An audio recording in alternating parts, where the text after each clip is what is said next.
Dentro eles ficam judeus. Devagarzinho está crescendo, está nascendo um marranismo. Sabe o que é o marranismo? Os cripto-judeus que vão ser católicos por fora, mas na verdade são judeus por dentro. Em casa se escondem nos porões, colocam tefilim, etc, etc. Guardam o Shabbat quanto eles podem.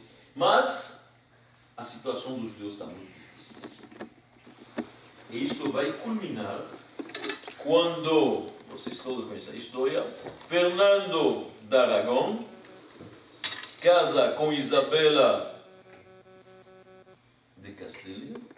Lembro de Castela, não? Castilha. Castela. De Castela. E ela é fervorosa católica, ela realmente é muito cristã.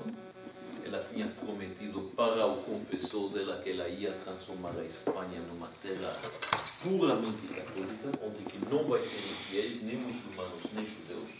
Certo? E o que acontece? Finalmente, ela concorda em expulsar todos os infiéis. Em 1492, após a reconquista de Granada, que era o último reduto que ainda não estava nas mãos dos cristãos, finalmente conquistam Granada e em abril, 30, me parece, de abril de 1492, no Palácio dos Embaixadores, dentro do Alhambra, da fortaleza da Alhambra, lá está sendo assinado o decreto da expulsão dos judeus. Os judeus não podem mais ficar na Espanha, eles têm 3 meses, ou 4 meses máximo, até o dia do 9 de Av, para se retirar. Não podem levar nem ouro, nem prata, nem joias, nem imóveis, só coisas que dá para carregar, vocês podem imaginar, tiveram que vender à pressa o que eles têm, por 1/10 ou 1 centavo do preço, e ou eles se convertem, ou vão embora. Ficar judeus não tem mais possibilidade. Estão bem comigo?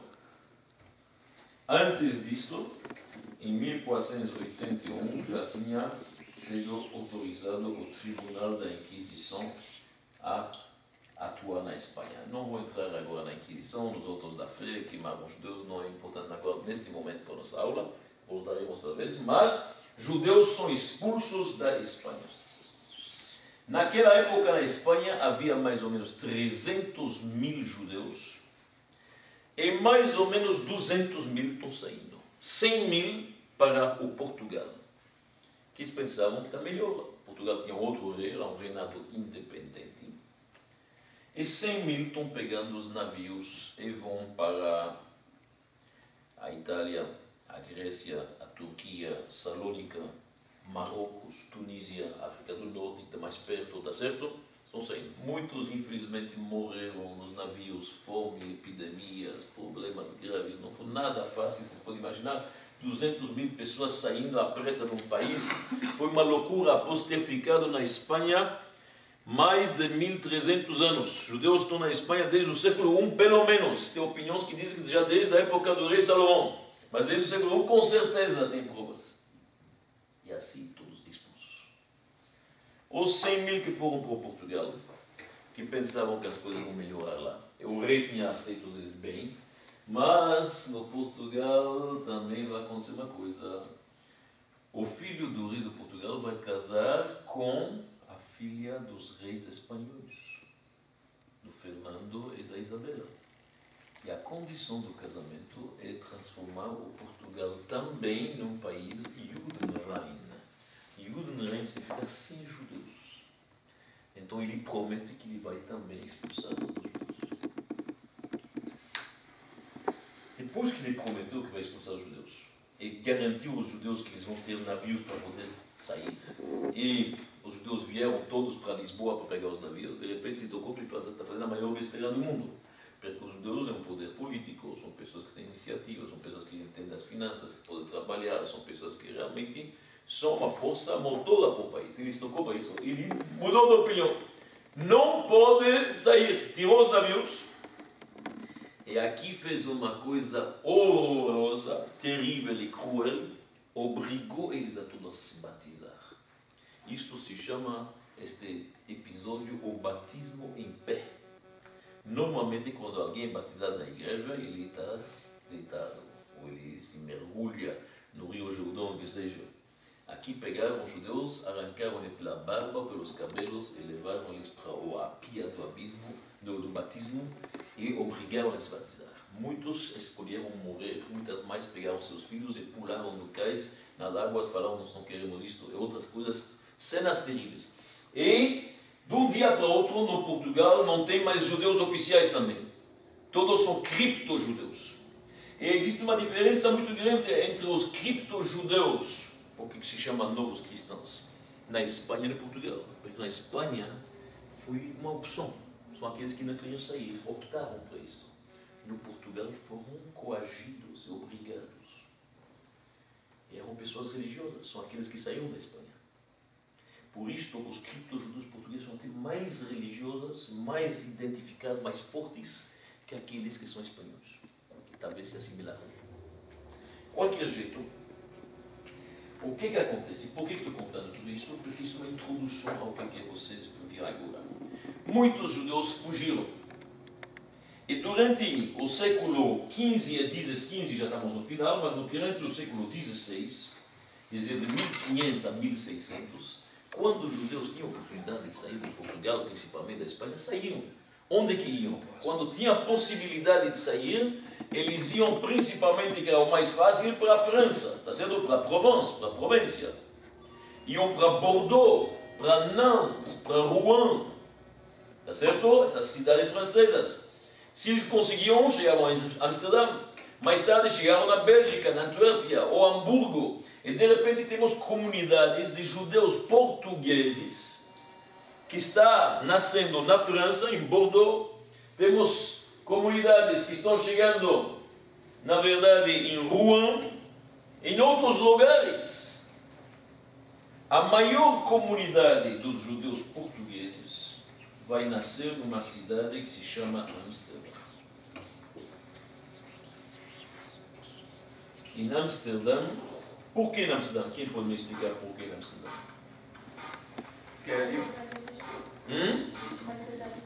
Por que tinha mais liberdade? Você está falando bem? Por quê? Por quê? Por causa dos portos. Tem porto em Bordeaux, tem portos em outros lugares também. Na Holanda, qual é a religião na Holanda? Na Holanda a religião é o protestantismo, moças. Não, escuta, estou falando a resposta. Os protestantes são mais tolerantes, tá certo?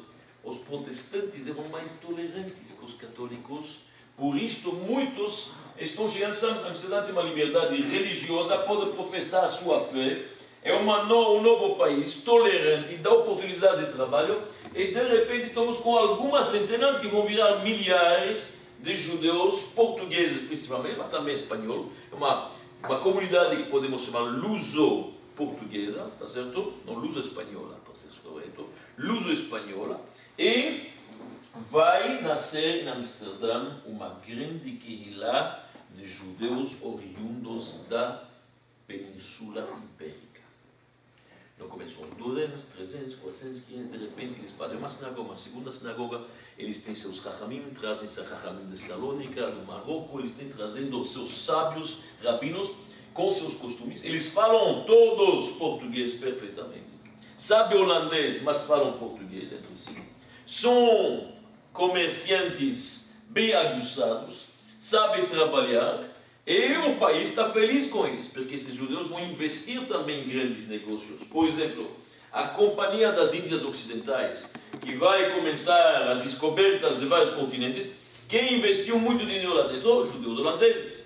Quem começou a Bolsa de Valores, a primeira Bolsa de Valores do mundo, a primeira, judeus de Amsterdã. Certo? Isaac de Penso escreveu um livro sobre confusões de confusões, que é a primeira explicação de como fazer uma bolsa de valores. Judeus. Todos judeus portugueses, oriundos de famílias de novos cristãos que voltaram para o judaísmo. Então, em Amsterdã, estão voltando a um judaísmo total. Abandona qualquer tipo de filosofia cristã, qualquer tipo de nomes que eles tinham adquirido, porque lá eles tinham todos um apelido cristão. Volta os nomes judaicos, volta a circuncisão, volta a missa, volta a estudo, a Torá, muitos se tornam grandes sábios.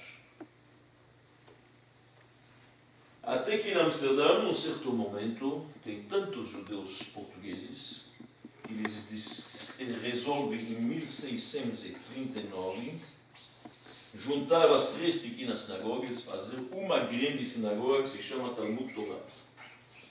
Uma grande querila portuguesa com várias regras, com rabinos fortes. Por exemplo, um dos rabinos deles era Rabbi Yitzhak Aboab da Fonseca. Um outro Rabbi Menashe Ben Israel. Grandes homens que conheciam toda a Torá inteira, falavam várias línguas, conheciam ciências e humanas, pessoas de gabarito elevado. Então, falando de pessoas que eram, na verdade, grandes homens.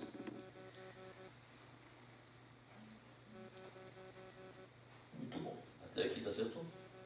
Está claro? Estamos no século XVI, 17, 1639. Amsterdã é uma cidade cheia de judaísmo.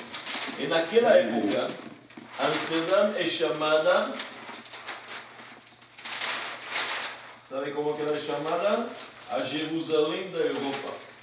De tanto judaísmo que ela tem, e de tantos sábios, os Talmud Torah e as yeshivot, e as crianças conhecendo tanto, e rabinos ashkenazi que passam por lá, não podem acreditar e falam, tomara que estejam as nossas fileiras desta forma. Ela é chamada a Jerusalém da Europa. Hoje é Jerusalém. E não é por quê? Tem mais de 30 yeshivot, tem mais de 30 confrarias de tzedakah, Gmilut Chassadim, noivas pobres, doentes, Bikur Cholim, Gmilut Chassadim, tudo o que vocês podem imaginar eles têm. Sabe o que é? 30 confrarias, 25 yeshivot, não é brincadeira.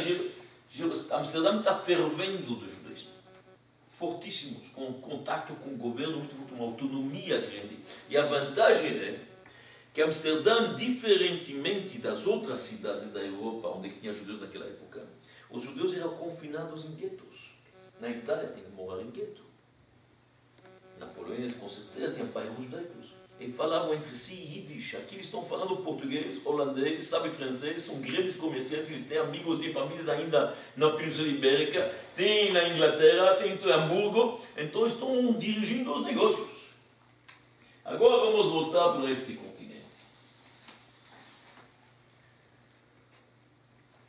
Em 1500, chega o nosso amigo Cabral para o Brasil. Está certo? Ouviram falar dele? A descoberta do Brasil. Qual a data? Perto de Pesach. 22 de abril. O primeiro Pesach no Novo Mundo aqui. Tinha judeus no navio de Cabral? Tinha. No navio de Cabral, se você olhar os escritos, tinha um judeu muito importante. Se chamava Gaspar. Alguns chamam ele Gaspar de Lemos, outros chamam ele Gaspar da Gama. Nada a ver com o outro da Gama. Vou chamar o outro da Gama. Vespucci da Gama? Vasco da Gama. Vasco da Gama. É Gaspar da Gama. Gaspar da Gama é um judeu polonês que fala muitas línguas e entende um pouco de navegação e de negócios. Então ele está no navio de Cabral para ajudar. É para ver quais são as oportunidades neste novo mundo. Ele chegou imediatamente que aqui tem muitas oportunidades. Na volta para o Portugal ou para a Espanha, Portugal, estamos falando de Portugal, obviamente, ele contata os bons negociantes para poder começar a vir aqui no Brasil, que está sendo dividido em capitanias, está certo? Para poder começar negócios. Por exemplo, um dos grandes negócios da época qual era? A Madeira. A Madeira, para o Brasil, por isso chama Brasil, está certo? Tem até opiniões que dizem que o Brasil, se vocês olham bem nos primeiros estudos do Brasil, os primeiros que pisaram por aqui, o primeiro nome que deram os exploradores para o Brasil era Santa Cruz. E mudou para o Brasil. Tem alguns que dizem que foi por influência dos novos cristãos que vieram para cá. Para o Brasil, quem recebeu a concessão, o arredentário para fazer isto foi um homem chamado Fernando de Noronha. Que, aliás, a primeira ilha onde ele pisou até hoje se chama pelo nome dele. Fernando de Noronha era um cristão novo. Era um descendente de judeu, era um judeu. Mas um judeu, cripto-judeu. E assim vários cripto-judeus estão começando devagarzinho a vir para o Brasil. O primeiro é Gaspar de Lemos, que alguns chamam o primeiro explorador do Brasil, depois tem Fernando de Lema, depois tem Caramuru, depois tem Fernandinhos, depois tem João Ramalho. Todos esta turma são todos cristãos novos. Entendeu? Sabia isso? Todos eles são, na verdade, cristãos novos, estão chegando devagarzinho.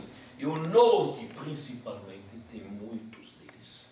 Por que estão vindo? Porque estão fugindo da Inquisição. Não esqueça que na Espanha, no Portugal, países católicos, a Inquisição tem o direito de controlar se os cristãos novos se comportam ou não se devem. Se estão vendo alguma atitude de judaizante, são presos, são julgados, são queimados na praça, são torturados. Se lembra o terrível santo ofício, soi-disant, da Inquisição, eram tribunais cruéis demais. Está certo? Estão comigo? Então, os judeus, na primeira oportunidade que eles têm, uma oportunidade comercial, estão procurando voluntários para ir para o Novo Mundo, os judeus estão se inscrevendo. E muitos cripto-judeus estão chegando no norte do Brasil.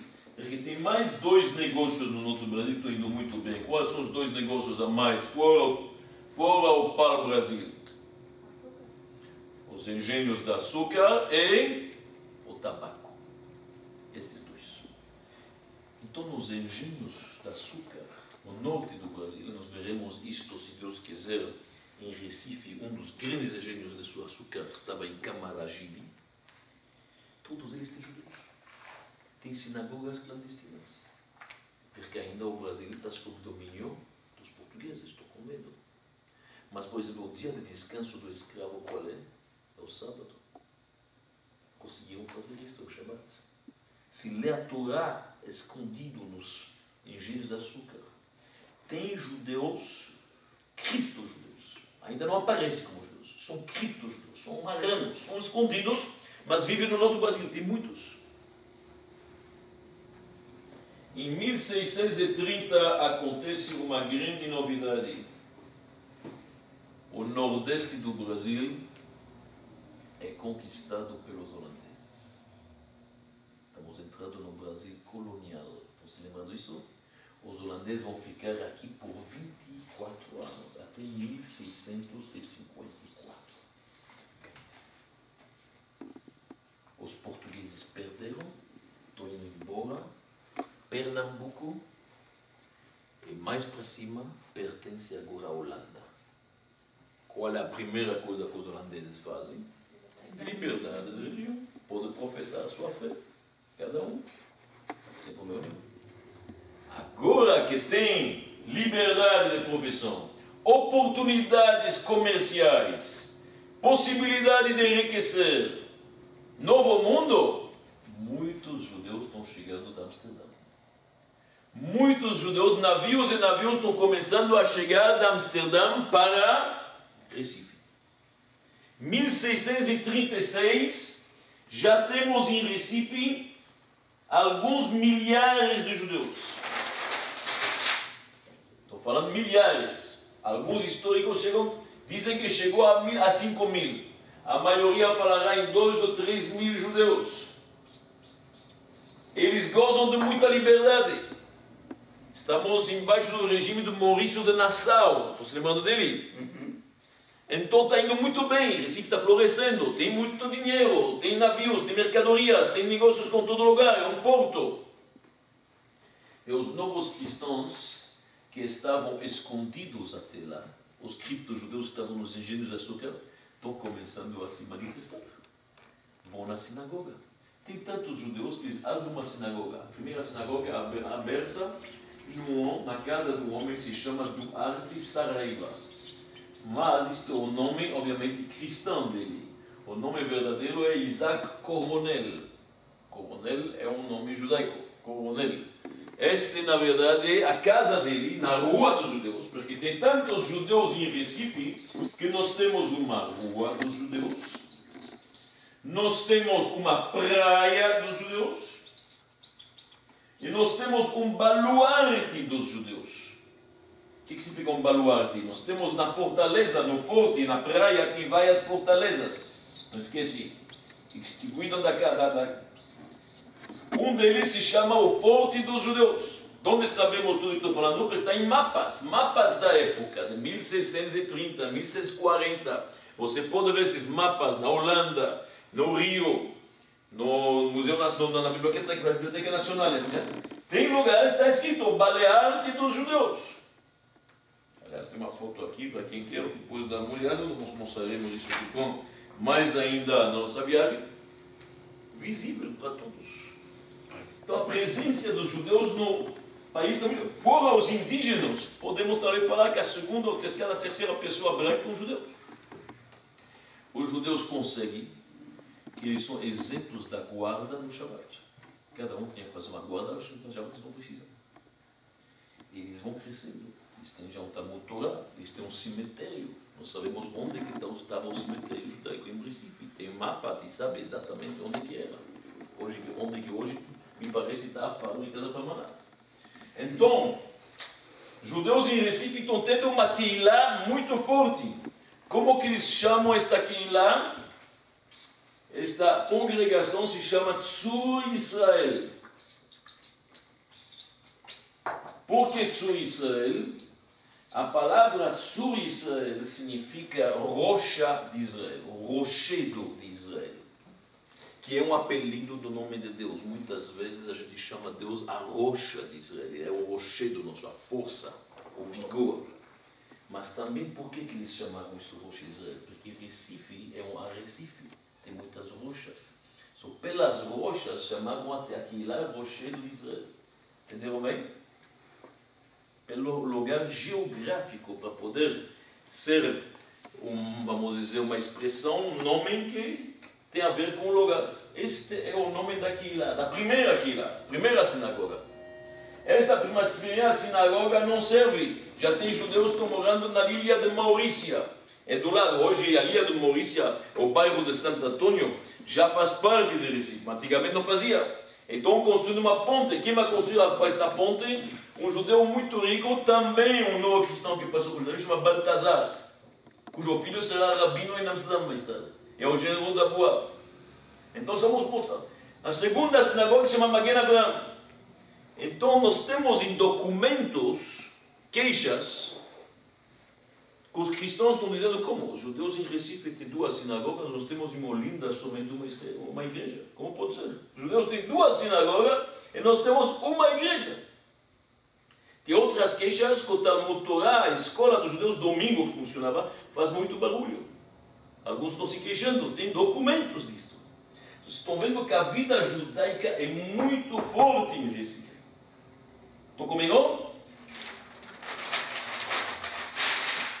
Em 1642, a Keilah de Amsterdã, que é responsável por esses judeus que estão em Recife, que são todos holandeses, a maioria, e os outros são cristãos novos portugueses que se revelaram finalmente. A Keilah em Amsterdã entende que, tendo tantos judeus em Recife, precisa mandar uma estrutura. E, na próxima leva de algumas centenas que vão por barco, por navio até Recife, chegam dois rabinos. Rabi Yitzhak Aboa, que é um nome judaico típico, uma dinastia importante, da Fonseca, pelo nome da mãe dele, da Fonseca. E outro se chama Rabi Moshe Rafael de Aguilar. Nomes tipicamente portugueses, estão vendo?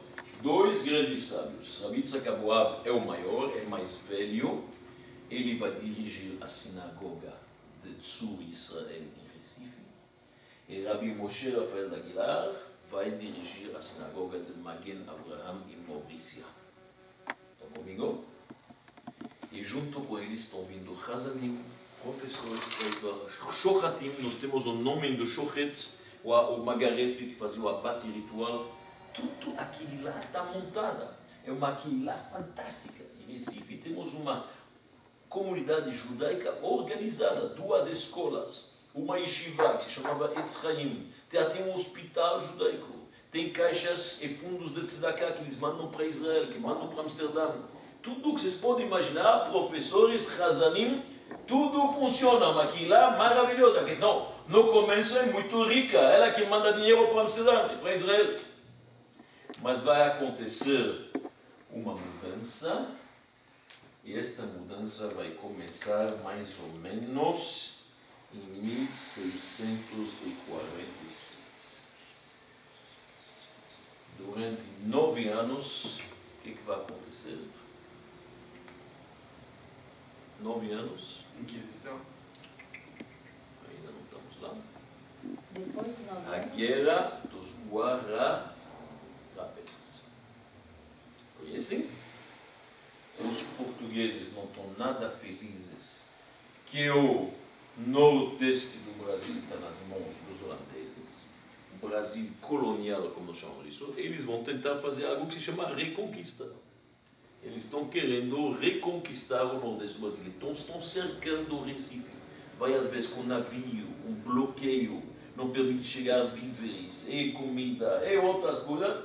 Vai demorar até 1654, quando os portugueses ganharam a guerra e expulsaram os holandeses. Estão comigo? 9 anos durou este cerco, não foi fácil. O declínio econômico do Recife foi muito forte. Se não tinha isso, talvez Recife seria uma das comunidades judaicas mais ricas do mundo e mais organizada. Mas, como Rabbi Yitzhak Abuab descreve nos seus poemas, nas suas liturgias, nas suas preces que ele fez na hora que estavam presos, a situação está muito complicada, estão sofrendo fome, estão sofrendo... Os judeus estão do lado holandês. Por que os judeus estão do lado holandês? Óbvio, porque eles sabem que o outro lado é a Inquisição e as perseguições dos portugueses são católicos fanáticos. Obviamente que eles querem ficar do lado holandês, está certo? Então os portugueses, os judeus estão do lado holandês, militam, estão no exército, estão soldados judeus, tem milícias judeus. Mas não adiantou, Recife foi conquistada, Pernambuco foi e caiu nas mãos dos portugueses que reconquistaram isso. No ato da capitulação, no esquema, no acordo que houve, está escrito que os judeus recebem a liberdade de voltar os seus bens e seus pertences para Amsterdã. E realmente, 23 navios cheios de judeus estão voltando para Amsterdã. 2 navios se perderam um pouco, atacados por piratas, foram levados para os Caribes. Lá, finalmente, os Caribes franceses foram liberados. Esses judeus foram para Nova Amsterdã. O que é Nova Amsterdã? Nova York. E fundaram a Queila Judaica de Nova York. Então a comunidade judaica de Nova York, que tem os primeiros peregrinos deles, e que estão enterrados lá na Espanha português, no cemitério que está na cidade, são nomes que estavam nas estatutos de Recife. Então, quem fundou aqui a judaica de Nova York, que é uma das comunidades mais fortes do mundo? Os judeus de Recife. Sabia isso? Uma coisa interessante. Então, aqui vocês estão vendo o que aconteceu. O resto, todos, junto com os rabinos, os sábios, os seus escritos, que eles escreveram muita coisa, e que está sendo publicada, tudo isto voltou para Amsterdã. Quando o Rabbi Yitzhak Abuab da Fonseca volta para Amsterdã, ele, após um tempo, vai ser contemplado para ser o rabino-chefe da comunidade de Amsterdã. E como rabino-chefe, vai ser ele, como autoridade máxima, que vai lançar a campanha para construir uma grande sinagoga luso-espanhola, portuguesa, que é a grande sinagoga que vocês conhecem, Amsterdã. Todo mundo conhece ela, aquela grande sinagoga enorme, centenas de lugares, ainda não tem nem eletricidade, tudo funciona somente com velas. Muitos viram isso no último alicerce, nós fomos lá. Foi construída, dá para ver todos os nomes, pelos judeus portugueses, e foi por iniciativa de Rabbi Yitzhak Abuab. Por isso que no portão, no portico da frente, tem o nome dele até em cima. Ele é muito conhecido, muito especial, muito sábio, e ficou realmente de 42 a 54 em Recife. Então, durante, podemos dizer, 12 anos, houve sábios, houve grandes Talmidei Chachamim que estudaram muita Torá em Recife. Recife teve uma vida plena judaica durante 20 anos, com muita sabedoria, com uma comunidade bem organizada, com tudo que pode se imaginar. Com a comunidade tem, com casamentos. Ele e Rabi Yitzhak Moab eram Moel também, praticava circuncisão, tinha Hazadim, tinha cantos, tinha crianças, tinha movimento juvenil, tinha tudo que se pode imaginar, tinha lá. É uma cidade muito organizada. E tudo isso, infelizmente, quando voltaram os portugueses, que quando voltou os portugueses, voltou também quem? A Inquisição. Que a Inquisição chegou para a América do Sul, como nós veremos na próxima aula, quando falaremos um pouco de Bahia também. A Inquisição chegou aqui, chegou no Peru, chegou em México, queimou judeus aqui na América do Sul, como sabemos, e veremos os números. Os judeus tiveram que fugir. Grande maioria voltou para Amsterdã. Alguns entraram no sertão e alguns poucos já tinham se dirigido para o norte de Recife e criaram as comunidades judaicas nas Guianas também. Em Paramaribo, a Guiana holandesa, em Cayenne, a Guiana francesa e assim diante. Está certo? Estão comigo bem? Então hoje acho que deu para ver bem claramente como Recife era uma cidade bem judaica. Fruto dos judeus que foram de Amsterdã, que vieram de Amsterdã. E Amsterdã nasceu da expulsão dos judeus dos países ibéricos. Está certo? Alguma dúvida sobre o que falamos? Sobraram judeus depois que Portugal reconquistou o Nordeste? Muito pouco, talvez um pouco no sertão, alguns talvez se esconderam. Alguns cripto-judeus que tinham se revelado voltaram para a clandestinidade. Grande maioria voltou para a cidade. Uma parte pequena, como disse, foi para as Guianas, os Caribes, e estes poucos que foram se perdendo acabaram em Novo Amsterdã. O que aconteceu com as propriedades desses judeus? Conseguiram um pouco vender. A sinagoga foi presa, a sinagoga foi pega pelo o grande general, que se pode dizer oficial, que dirigiu a insurreição, que se chamava Vieira, o nome dele, e foi dado depois para os franciscanos, fizeram um hospital, fizeram uma coisa, e mais tarde, você sabe que os últimos 20 anos, quando o governo brasileiro, através dos estudos de Gonçalves de Mello, que muitos estudos com mapas da época, olharam exatamente, acharam onde que eram os dois sobrados, que era a sinagoga, porque a sinagoga não permaneceu sempre na casa do Reiter, do Saraiva. A sinagoga, em 1636, ou um pouco mais na frente, construíram uma sinagoga, que era na Rua dos Judeus, que eram dois sobrados bonitos. E hoje se sabe onde que é. O governo tombou esses lugares e devolveu para as comunidades judaicas. Hoje é um museu, tem uma réplica da sinagoga. Ninguém sabe bem como que era exatamente, mas o que foi muito emocionante foi achar lá um mikve. Então nós falaremos mais sobre isso, obviamente. Achou-se dentro dos escombros, na hora da construção da sinagoga, porque ela foi reformada totalmente, com a ajuda da Fundação Safra, e o IFAM também colaborou e assim diante. Então achou-se de repente lá um poço de água, uma cacimba cheia de entulhos do lado, e medindo com o tribunal rabínico que nós trouxemos lá, a gente viu que são as medidas absolutamente exatas para fazer um mikve. Então havia um mikve especificamente. Este mikve é o mais velho de todas as Américas. A sinagoga era a primeira sinagoga das Américas. Quer dizer, o judaísmo das Américas, e quando eu estou falando das Américas, estou me referindo à América do Norte, América Central, América do Sul.